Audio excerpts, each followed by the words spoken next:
വിഎസിനുള്ള ആലപ്പുഴയിലെ പാർട്ടിയുടെ യാത്രയയപ്പായിരുന്നു കൃഷ്ണപിള്ള സ്മാരകത്തിലേക്ക്. സഖാവ് പി കൃഷ്ണപിള്ളയെ നേരിട്ടറിഞ്ഞവരിൽ അവസാനത്തെ കമ്മ്യൂണിസ്റ്റിന്റെ യാത്രയയപ്പിന് കൃഷ്ണപിള്ളയുടെ പേരിലുള്ള സ്മാരകം തന്നെ വേദിയായത് ചരിത്രത്തിന്റെ നിയോഗം.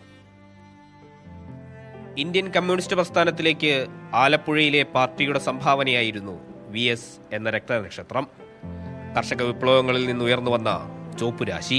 വിലാപയാത്ര ആലപ്പുഴയിലേക്ക് കടക്കും മുൻപേ ജില്ലാ കമ്മിറ്റി ഓഫീസിന് മുൻപിൽ അച്യുതാനന്ദനെ കാണാൻ ആൾക്കൂട്ടങ്ങൾ രൂപപ്പെട്ടിരുന്നു. കാത്തിരിപ്പിന്റെ ദൈർഘ്യം നീളുന്തോറും ആൾക്കൂട്ടം വളർന്നു വന്നു.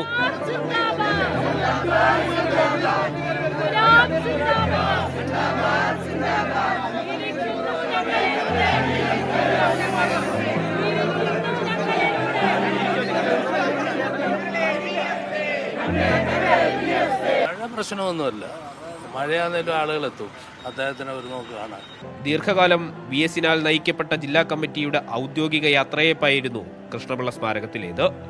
ഒടുവിൽ കണക്കുകളെല്ലാം തെറ്റിച്ച് പെയ്തൊഴിയാത്ത പേമാരിക്കിടയിലൂടെ വിഎസിന്റെ നിശ്ചലമായ ശരീരം കടന്നു വന്നു. ആൾക്കൂട്ടം ആർത്തിരമ്പി.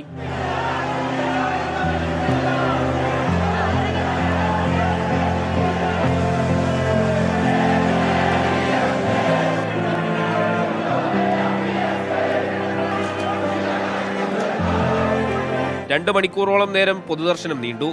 അണമുറിയാത്ത മുദ്രാവാക്യങ്ങളുടെ വൈകാരികതയെ നിയന്ത്രിക്കാൻ ആർക്കുമായില്ല.